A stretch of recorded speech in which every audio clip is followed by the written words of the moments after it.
ములుగు జిల్లాలోని గోదావరి ప్రాంతమైన ఏటూరు నాగారం, వాజేడు, వెంకటాపురం, మంగపేట, కన్నయ్యగూడెం మండలాల్లో గోదావరి నీటి ప్రవాహం ఎక్కువ కావడంతో లోతట్టు ప్రాంతాలైన వాజేడు, వెంకటాపురం, మంగపేట, ఏటూరు నాగారం గోదావరి రోడ్డుపై సాగు చేస్తున్న మిర్చి తోటలు గోదావరి ప్రవాహంలో మునిగిపోయి చాలా మంది రైతులను దుఃఖంలో నింపాయి.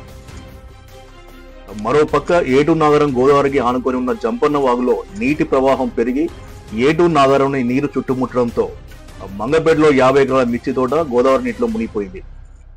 వాజేడు, వెంకటాపురం గోదావరి రోడ్డుపై సాగు చేస్తున్న మిర్చి తోటలు గోదావరి వరద పెరగడంతో నీట మునిగాయి. తక్షణమే అధికారులు చర్యలు తీసుకుని రైతులకు పంట నష్టాన్ని వర్తింపజేయాలని రైతులు కోరుతున్నారు.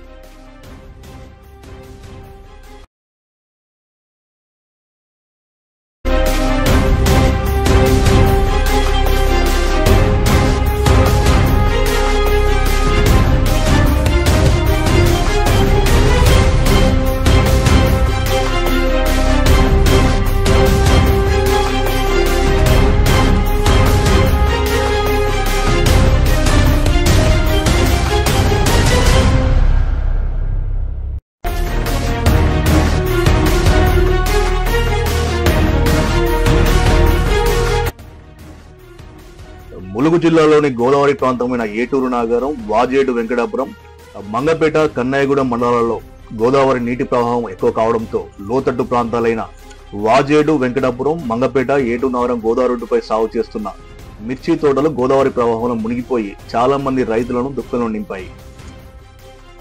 మరోపక్క ఏటూరు నాగారం గోదావరికి ఆనుకొని ఉన్న జంపన్న వాగులో నీటి ప్రవాహం పెరిగి ఏటూరు నాగారంని నీరు చుట్టుముట్టడంతో మంగపేటలో 50 ఎకరాల మిర్చి తోట గోదావరి నీటిలో మునిగిపోయింది.